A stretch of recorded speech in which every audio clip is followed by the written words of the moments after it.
Hello friends, അങ്ങനെ നമ്മുടെ ഇന്ത്യക്ക് പുതിയൊരു മന്ത്രി സഭ രൂപീകരണം ഉണ്ടായി.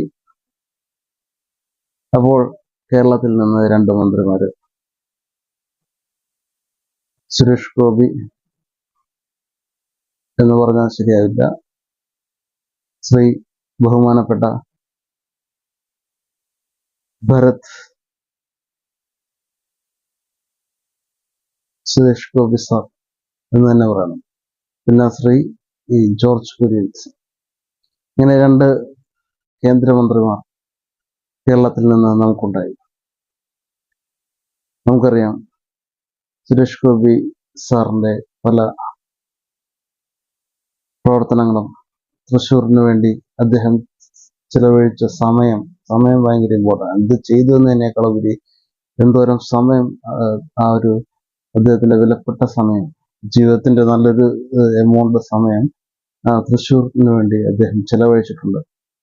അപ്പോൾ അതുകൊണ്ട് തന്നെ അദ്ദേഹത്തെ ഒരുപാട് ട്രോളുകളൊക്കെ ഒരു ഇടയ്ക്ക് അദ്ദേഹം ഇങ്ങനെ പറയുകയുണ്ടായി, തൃശ്ശൂർ എനിക്ക് വേണം, തൃശ്ശൂർ നിങ്ങൾ എനിക്ക് തരണം, തൃശ്ശൂർ ഞാനിങ്ങ് എടുക്കുക. അപ്പോൾ അതൊക്കെ ഒരു നല്ലൊരു ട്രോള് ഉണ്ടാക്കിയ സംഭവങ്ങളൊക്കെ ആണെങ്കിലും അത്ര പെട്ടെന്ന് അദ്ദേഹത്തിന് അത് കിട്ടും എന്ന് ആരും കരുതിയിരുന്നില്ല. ഈ തൃശ്ശൂർ 1 വർഷമോ 2 വർഷമോ പരാജയപ്പെട്ട സുരേഷ് ഗോപി സാർ വീണ്ടും അത് ട്രൈ ചെയ്ത് അത്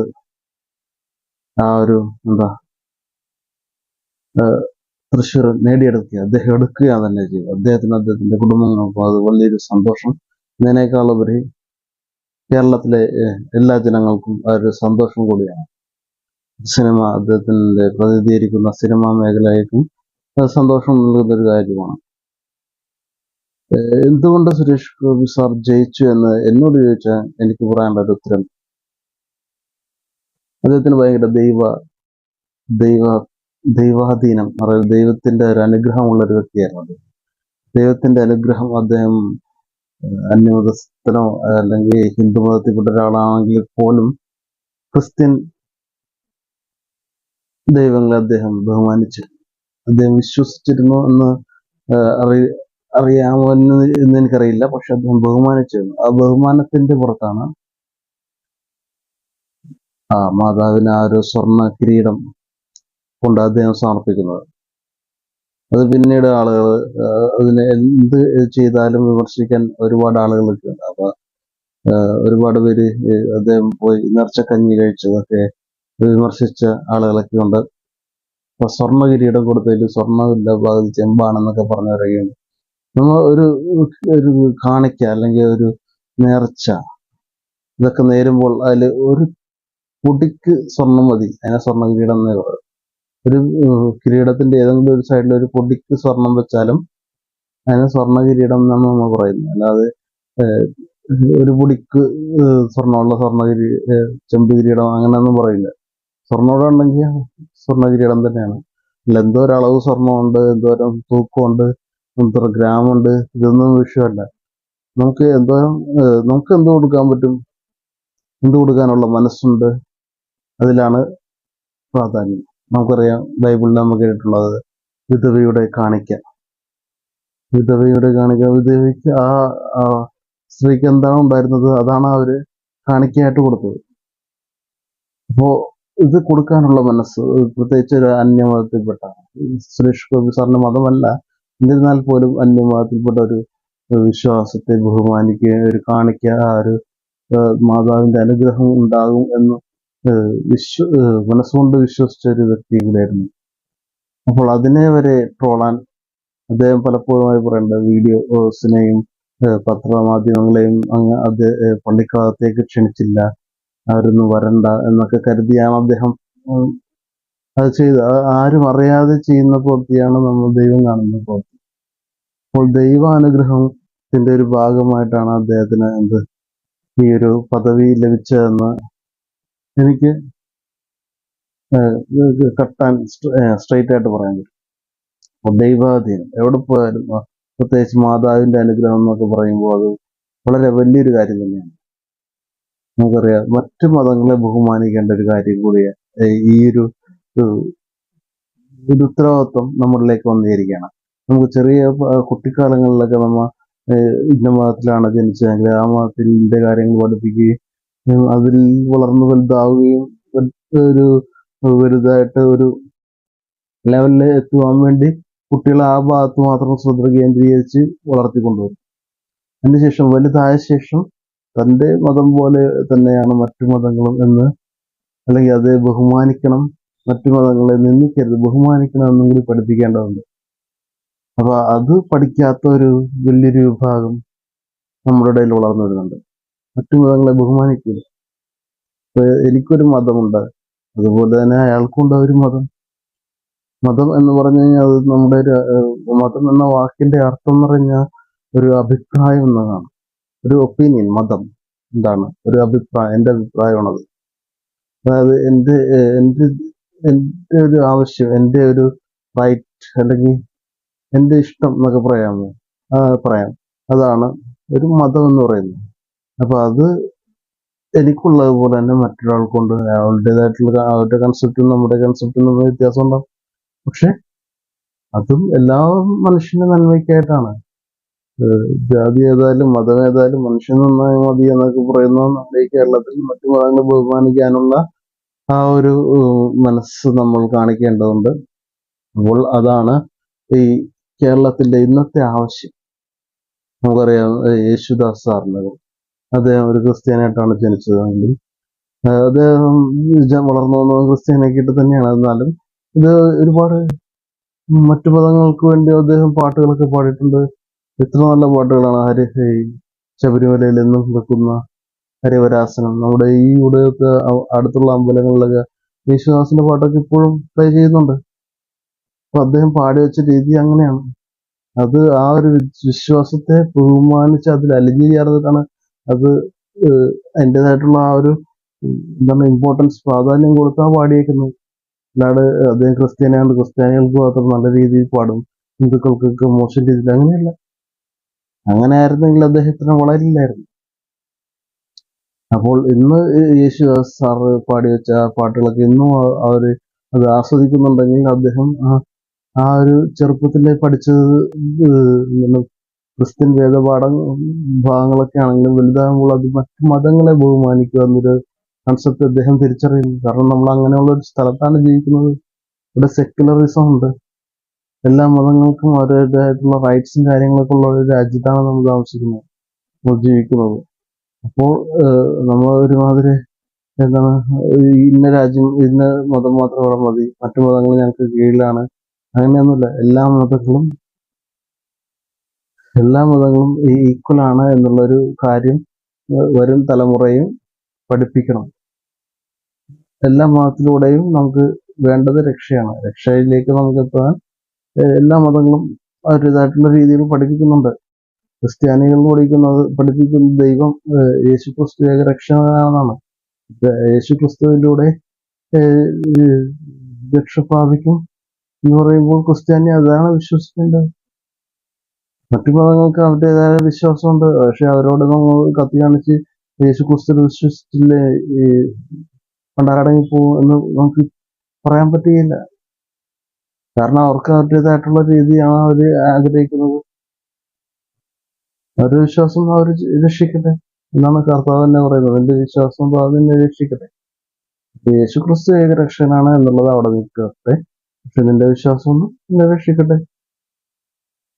അപ്പോൾ നമുക്കറിയാം നമ്മളുടെ ദൈവത്തിന് പല രൂപം കൊടുക്കാൻ സാധിക്കും. ക്രിസ്തുവിന്റെയോ ബുദ്ധന്റെയോ ശ്രീകൃഷ്ണന്റെയോ അല്ലെങ്കിൽ മുഹമ്മദ് നബി, ആ രൂപങ്ങൾ ദൈവങ്ങൾക്ക് എടുക്കാൻ സാധിക്കും. പല പല പ്രവാചകന്മാരിലൂടെയും പല പല സിദ്ധന്മാരിലൂടെ ഋഷിമാരിലൂടെയും ദൈവം ഓരോ സമയത്തും ഓരോ കാലഘട്ടത്തിലും അവതരിക്കുന്നുണ്ട് എന്നുള്ള സത്യം മനസ്സിലാക്കാനുള്ള കഴിവ് ഇന്നത്തെ ജനറേഷന് ഉണ്ടോ എന്ന് എനിക്കൊരു സംശയമുണ്ട്. കാരണം അവര് ഈ സ്പിരിച്വാലിറ്റിയിൽ കുറച്ച് പിന്നോട്ടാണ്. കൂടുതലും സയൻസ്, ഭൗതിക യുക്തിവാദത്തിലേക്കൊക്കെ മുഴുകുമ്പോൾ ഈ ഒരു മത വികാരങ്ങളെ വ്രണപ്പെടുത്തുന്ന രീതിയിൽ പ്രവർത്തിക്കുകയും അത് പ്രവർത്തിക്കുന്ന ഒരു കാലഘട്ടം വന്നുകൊണ്ടിരിക്കുന്നു. അപ്പോൾ ഇതൊക്കെ സുരേഷ് ഗോപി സാർ എന്ന് പറയുന്നത് നല്ലൊരു മാതൃകയാണ്, കണ്ടു പഠിക്കേണ്ടതാണ്. എത്ര നല്ല രീതിയിലാണ് അദ്ദേഹം അത് പ്രസന്റ് ചെയ്തത്. പള്ളിയിലേക്ക് ആരും കയറരുത്, ഞാൻ മാതാവിന് ഇത് കാണിക്ക അർപ്പിച്ചിട്ട് വരാം, അത്രയും മതി. അദ്ദേഹം കാണിക്ക അർപ്പിക്കാൻ പോയി ഇന്ന് റിപ്പോർട്ട് ചെയ്യേണ്ടതിന് പകരം അദ്ദേഹം കാണിക്ക അർപ്പിച്ചതും, അപ്പോൾ അത് ഒരു സ്റ്റാച്ചുവിന്റെ മുകളിൽ ഒരു കിരീടം പോലത്തെ റൗണ്ട് സാധനം എത്രയോ തവണ തെന്നിപ്പോകാറുണ്ട്. ഞങ്ങളൊക്കെ ഒരുപാട് ഡെക്കറേറ്റ് ചെയ്തിട്ടുള്ള ആളുകളാണ്. എന്തൊക്കെ വെച്ചാലും അതൊക്കെ ഡെക്കറേറ്റ് ചെയ്യുമ്പോൾ സംഭവങ്ങളൊക്കെ ചിലപ്പോൾ തെന്നിപ്പോവും. അതിനർത്ഥം അത് ദൈവം കോപിച്ചു എന്നല്ല, അതൊക്കെ തെറ്റായ ദുർവ്യാഖ്യാനങ്ങളാണ്. അപ്പോൾ ഇതൊക്കെ പിന്നെ നമ്മൾ നേർച്ചക്കഞ്ഞി അത് മുഴുവൻ ഒരു വറ്റ് പോലും തുള്ളി പോലും പുറത്തു കൊള്ളാണ്ട് മുഴുവനായിട്ട് കുടിക്കണം. നമുക്കറിയാം പണ്ടത്തെ അവസ്ഥയൊക്കെ. ഈ കഞ്ഞിവെള്ളം കിട്ടാൻ വേണ്ടി ഓടി കിടന്ന എനിക്ക് നല്ല ഇതുണ്ട്, എനിക്കൊക്കെ അറിയാം. ഒരു വീട്ടിൽ 3 നേരമൊന്നും ഭക്ഷണം കിട്ടാത്ത അവസ്ഥയൊക്കെ ഇപ്പോഴും കേരളത്തില് കുട്ടികൾക്കുണ്ട്. ഈ അടുത്ത് തന്നെ 3 കുട്ടികള്, 3 പിള്ളേർ, ഒരു അമ്മയും മക്കളും ടോയ്ലറ്റിൽ കിടന്നുറങ്ങിയ ഒരു ബോച്ച എന്ന് പറഞ്ഞ ഒരാള് അദ്ദേഹത്തെ വിളിച്ച് കുടുംബത്തെ വിളിച്ച് സഹായിക്കാമെന്ന് അഭ്യർത്ഥിച്ചിട്ടുണ്ട്. ഇതൊക്കെ ഡെയിലി നടക്കുന്ന കാര്യങ്ങളാണ്. അപ്പൊ ഇതൊക്കെ ഒരു സൈഡിലും വേറെ വിമർശനങ്ങളും ട്രോളാനും കുറച്ച് പേരും, അവരൊക്കെ ഭക്ഷണം കഴിച്ച് വേറെ നിറഞ്ഞിരിക്കും. ഇനി അടുത്തത് വിമർശിക്കുക, ട്രോളുക, ഇതാണ് മെയിൻ. അപ്പൊ എല്ലാം സൂചിച്ചിരിക്കുന്ന ആൾക്ക് അടുത്ത പരിപാടി ഈ ട്രോളുക. പണ്ട് ഞാൻ പഠിക്കുമ്പോൾ ഒരു കാര്യം പഠിച്ചത്, മനുഷ്യന്റെ ആദ്യത്തെ അവകാശം ഭക്ഷണം, വസ്ത്രം, പാർപ്പിടം, ഇതൊക്കെയാണ്. അത് കിട്ടിക്കഴിയുമ്പോൾ അതിന്റെ ആവശ്യം മറ്റ് സുഖ സൗകര്യങ്ങളുടെ കൂട്ടണം. അത് കിട്ടുമ്പോൾ ആവശ്യം, അങ്ങനെ ഓരോ ആവശ്യങ്ങൾ കൂടിക്കൊണ്ടിരിക്കുന്നു. അപ്പോൾ ഭക്ഷണം കാര്യങ്ങളൊക്കെ 3 നേരം 4 നേരമൊക്കെ മുഷ്ടാനം കിട്ടുന്ന ആൾക്ക് പിന്നെ അടുത്തത് മറ്റേ എന്റർടൈൻമെന്റ് എന്ന് വെച്ചാൽ അപ്പുറം നോക്കിയിരുന്ന ട്രോളുക എന്നതാണ്. അപ്പൊ ട്രോളാനായിട്ട് കുറെ ആളുകൾ ഇങ്ങനെ നടക്കുന്നുണ്ട്. ഇപ്പൊ നമുക്ക് എന്ത് ചെയ്യാൻ പറ്റും? നമുക്ക് ദൈവത്തിനോട് പ്രാർത്ഥിക്കാൻ ട്രോളിനു കുഴപ്പമില്ല, അത് കൺസ്ട്രക്റ്റീവ് ട്രോളുകളായിരിക്കണം. ഒരാളെ വളരാൻ വേണ്ടിയുള്ള ട്രോളുകളെ നമുക്ക് ട്രോളാൻ പാടില്ല. അല്ലാണ്ട് അയാളെ പണ്ടാരടങ്ങി അയാൾ പൊങ്ങിപ്പോരുത്, ഒരു നാശത്തിലേക്ക് വീഴണം, അയാൾക്ക് ഒരു ഒന്നൊന്നര നിരുത്സാഹം കൊടുക്കണം, നമ്മുടെ സഹായം ഇല്ലാണ്ട് പൊങ്ങി വരരുത് എന്ന രീതിയിലാവരുത് ട്രോളത്. അയാൾക്ക് ട്രോളുമ്പോൾ അതെല്ലാം അതിൻ്റെതായിട്ടുള്ളൊരു സ്റ്റാൻഡേർഡ് കീപ്പ് ചെയ്യണം. എന്താണ്, ഒരു ഗുഡ്നെസ് അതിന്റെ പുറകിൽ ഉണ്ടാവണം, ഒരു നല്ലൊരു ഉദ്ദേശം ഉണ്ടാവണം. അല്ലാത്ത ട്രോളുകളെ അവിടെ തന്നെ നമ്മൾ എന്താണ് മൈൻഡ് ചെയ്യാതിരുന്നാൽ പോലും അതൊക്കെ നമ്മുടെ മനസ്സിൽ വന്ന് വളരെയധികം ഒരു വിഷമം ഉണ്ടാക്കുന്ന ട്രോളുകളാണ്. അപ്പൊ അതേപോലത്തെ എനിക്കത് കേട്ടപ്പോൾ സുരേഷ് ഗോപി സാറിന് അനുഭവിച്ച ആ ഒരു അവസ്ഥയെ കുറിച്ച് കേട്ടപ്പോഴും വളരെ ബുദ്ധിമുട്ടുണ്ടായിരുന്നു. കാരണം കാരണം ഒരു വലിയൊരു മനുഷ്യന് ഇങ്ങനെ മന്ത്രിയാകുന്നതിന് മുമ്പാണ് സുരേഷ് ഗോപി സാറിന് ഇങ്ങനെയൊക്കെ അനുഭവം ഉണ്ടാകുമ്പോൾ ആരായാലും ചിരിച്ചു പോകും. കാരണം അദ്ദേഹം 2 തവണ തോറ്റതാണല്ലോ, സിനിമയിലെ ഗ്രിപ്പ് ചാൻസ് കിട്ടുന്നില്ലല്ലോ, അതൊക്കെ കൊണ്ടൊക്കെയാണ് ഇദ്ദേഹം ഇങ്ങനെ ഈ പണിക്ക് എന്നൊക്കെ പറഞ്ഞിട്ടാണ് ട്രോളുന്നത്. അപ്പോ ബാക്കിയുള്ളവർക്ക് ചിരിക്കാനുള്ള വക ഉണ്ടാക്കി കൊടുക്കുക എന്നൊരു അവസ്ഥയിലേക്കാണ് കൊണ്ടുവരുന്നത്. പക്ഷെ അത് നമ്മൾ ആ കുടുംബത്തെ കുട്ടികളെ ആലോചിച്ചിരിക്കും. സുരേഷ് ഗോപി സാറിന്റെ വീടും കുടുംബവും അവരുടെ ബന്ധുക്കളും അവരുടെ കുട്ടികളും അവരെ ആശ്രയിച്ച് അദ്ദേഹം വർക്ക് ചെയ്യുന്ന മേഖല, സിനിമാ മേഖല, അവരെയൊക്കെ ഇതിനാണ് വിഷമിക്കുന്ന ഒരു കാര്യം നമ്മൾ അറിയുന്നില്ല. കേരളത്തിലെ പൊതു ചിന്ത എന്ന് വെച്ചാൽ ഒരാള് ട്രോൾ ചെയ്യുമ്പോൾ 10 പേര് ചിരിക്കാനുണ്ടാവും. അതിപ്പോ ഒരു വീട്ടിലാളുന്ന ഒരാളെ ട്രോൾ ചെയ്താൽ ആ വീട്ടിൽ തന്നെ ഉണ്ടാവും കുറച്ച് പേര് ചിരിക്കാൻ. അപ്പൊ ഇതൊരു സാധാരണ സംഭവമായിട്ട് മാറിക്കൊണ്ടിരിക്കുന്ന ഒരു കാലഘട്ടമാണ്. പക്ഷെ അദ്ദേഹം ഇപ്പോൾ കേന്ദ്രമന്ത്രി, ദൈവാനുഗ്രഹം കൊണ്ട് കേന്ദ്രമന്ത്രി വരെ ആയപ്പോൾ അദ്ദേഹത്തിനെ സപ്പോർട്ട് ചെയ്ത് കുറെ കാര്യങ്ങളൊക്കെ വന്നുകൊണ്ടിരിക്കുന്നു. എന്നാൽ ഈ സപ്പോർട്ട് നേരത്തെ കൊടുത്തിരുന്നെങ്കിൽ അദ്ദേഹത്തിന്റെ പ്രവർത്തനം കുറച്ചും കൂടി മികവുറ്റതാകുമായിരുന്നു എന്ന് ഞാൻ പറയുന്നു. ഇപ്പോ ജയിച്ച് അദ്ദേഹം കേന്ദ്രമന്ത്രിയായി.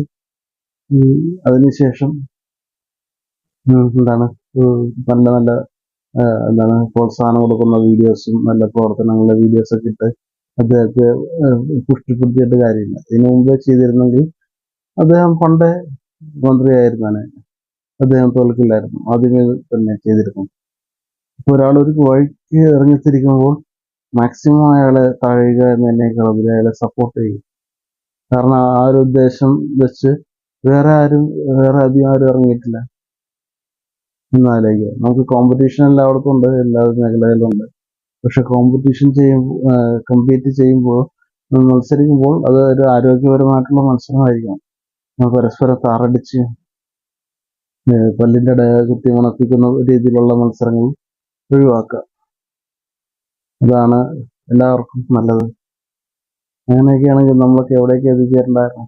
ഓരോരുത്തരും ഇപ്പോഴും ഒന്നും ആകാതെ ഇരിക്കുന്നതിന് കാരണം ചിലവരുടെ ഉള്ളിലുള്ള മത്സരബുദ്ധിയും ദുശ്ശാഠ്യവും വാശിയും കാരണമാണ് എന്നുള്ളതാണ് ഈ കഴിഞ്ഞ സുരേഷ് ഗോപി സംഭവങ്ങളുടെ ആ ഒരു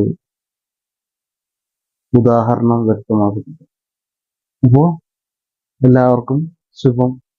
സുരേഷ് ഗോപി പോലെ ശുഭ ദിനം, സുഖ ദിനം. ലോകസമസ്ത സുഖിനോ ഭവന്തു. Thank U.